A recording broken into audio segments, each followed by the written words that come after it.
इसके तो सब शरीर पर सब ऐसे सांप बिच्छू हैं जिससे तो लगता है कि जैसे हमारी जब पुत्री स्पर्श करेगी तो तुरंत ही संसार से हाथ धो बैठे। आजकल जो वैभव दिखाते हैं ये शादी टिकने वाली नहीं है। शादी वही होती जो बाबा भोले बाबा ने बताया संसार में कैसे शादी करना चाहिए।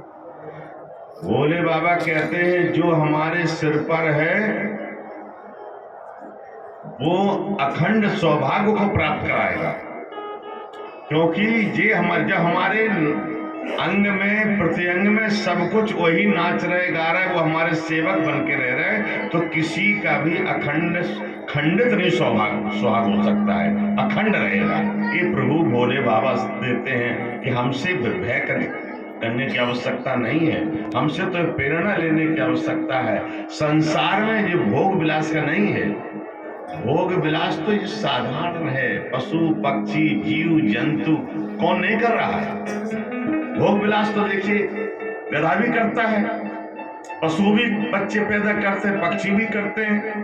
तो ये बड़ी हमारी उपलब्धि नहीं है। उपलब्धि वही है जिस उपलब्धि से हमारे ऐसी संतान का जन्म हो, ऐसी शादी की रचना हो जो हम कुछ संसार को दे सके। प्रहलाद आए संसार में, ध्रुव आए संसार में, कुछ देखे गए। पुत्र हो तो पुत्रों में ऐसी संस्कार हो कि हमारी माँ की गोद पवित्र हो। दो शब्द हैं, पुत्रवती जुवती जग सोई, रघुवर भगत जासु सुत। और जो दूसरा क्या है, पुत्र जन्म किसको होता है?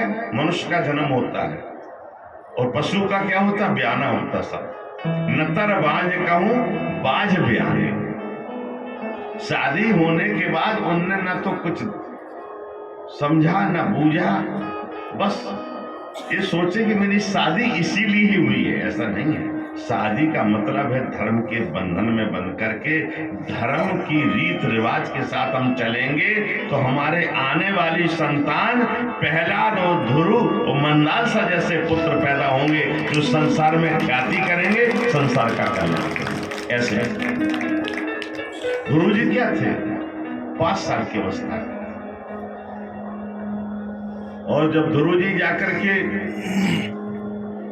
बैठे पिताजी की गोद में, मां ने उनको कहा तुम इस गोद में नहीं बैठ सकते हो, इस गोद में बैठना है तो मेरी कोख से आपको जन्म लेना पड़ेगा। मुझसे शादी की तुम्हारे पिताश्री ने, और ये वादा था कि जो संतान होगी वो मेरी संतान जो होगी वही युवराज बनेगी, वही राजा बनेगा। दोनों समझने की बात है। शादी के बाद कैसे संतान को पैदा करना, क्या ये बात किसी के पुत्र को एक पिता और 2 शादी और एक पुत्र का अपमान हो जाए और एक पुत्र का सम्मान हो, और कोई सहन कर पाएगा? आज के युग में कोई सहन नहीं करेगा। लेकिन पहला गुरु जी गए और माँ से कहा, माँ आज हमको बड़ी माँ ने हमको गोदी से उतार दिया है। देखिए 2 प्रकार की है, एक सुनीति है, एक सुरुचि है। सुरुचि का स्वभाव क्या होता है? अपनी इच्छा के को भोगना, भोग विलास माने सुरुचि है, स्वार्थ।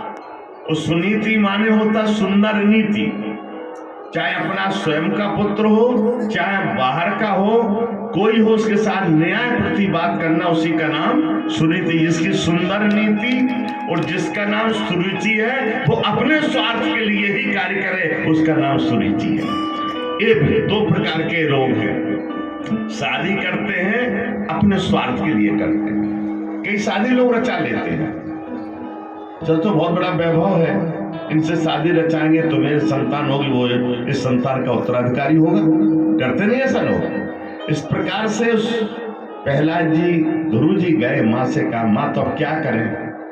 कहा बेटा बहुत अच्छा किया, तुम्हारे पिताजी की गोदी से माँ ने उतार दिया, तो एक काम करो। कहा क्या करें? कि तुम अब एक ऐसी साधना में लग जाओ जो तुमको ऐसा राज्य दे दे जो कभी राज्य नष्ट ही ना हो, उस पढ़ाई की तरफ बढ़ जाओ। क्या मां करें कि जाओ आज से तुम आध्यात्मिक साधना में जाओ, अपना क्लास अटेंड करो, क्या कि जाकर के भजन करो, प्रभु का चिंतन करो, प्रभु के चिंतन में तुम डूब जाओ। ये मेरा विश्वास है बेटा कि तुमको जल्दी उन्नति मिलेगी और ऐसा राज पाओगे जिसकी तुमको आशा भी नहीं होगी, उससे परे मिलेगा तुमको राज। ये माँ का आशीर्वाद है।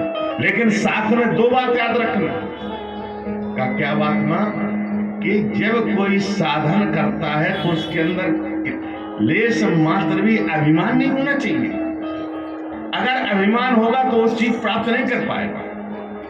जिस माँ ने तुमको गोदी से हटाया है, जिस पिता की गोदी से तुम बहिष्कृत हुए हो, जिनके सामने तुम्हारा अपमान हुआ है, तुमको मैं आज उपदेश देता हूं, उस शिक्षा के साथ तुम जाओ और तुम सफलता प्राप्त करोगे। जाकर के अपनी बड़ी माँ को प्रणाम करना, फिर पिता को प्रणाम करना, प्रजाजन को तुम प्रणाम करना और जाकर के तुम अपने उस साधन, उस पाठशाला में चले जाना जहां तुमको अनुपम भक्ति प्राप्त हो। माँ इससे मिलेगा हमको सब कुछ मिलेगा बेटा, कहीं तुमको आवश्यकता नहीं किसी चीज की।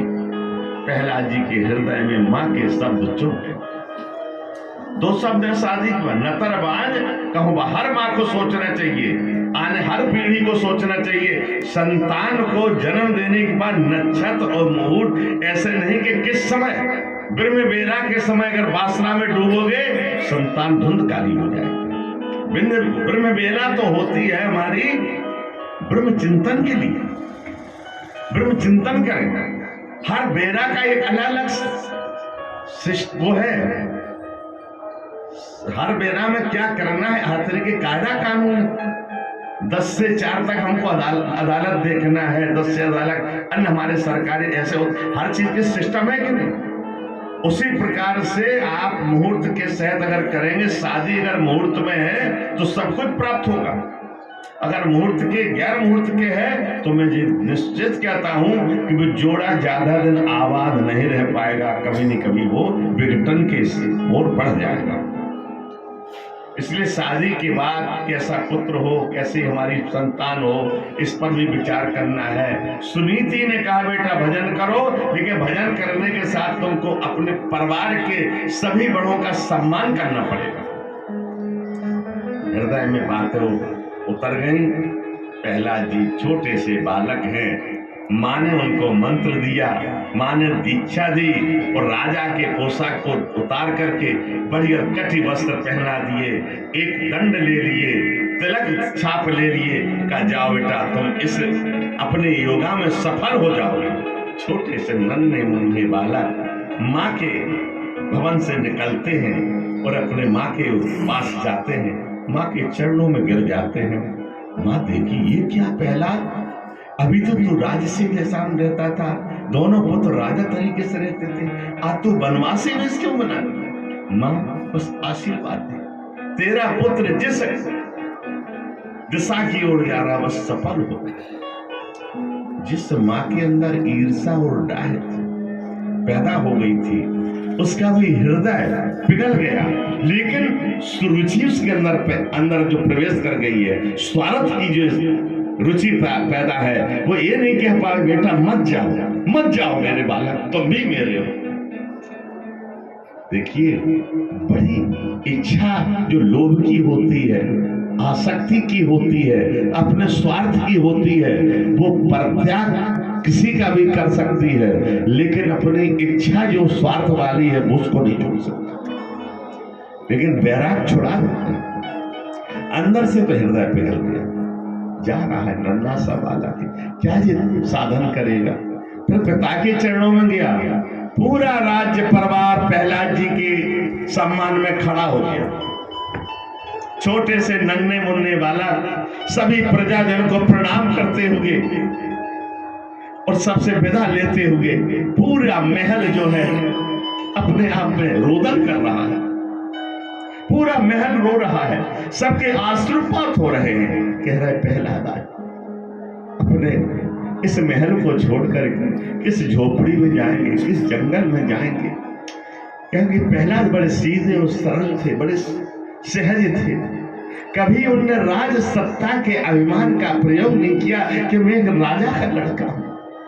अगर घर की पटरानी हो, घर की नौकरी हो, घर का कोई भी परकर हो, सबसे कहता था भैया तुमको कोई तकलीफ तो नहीं। सबके साथ खेलते थे, सबके साथ बात करते थे। इस प्रकार से रोदन हो, पूरा महल उनके पीछे पीछे चल पड़ा। ये लगता है कि आज महल में कोई है ही नहीं।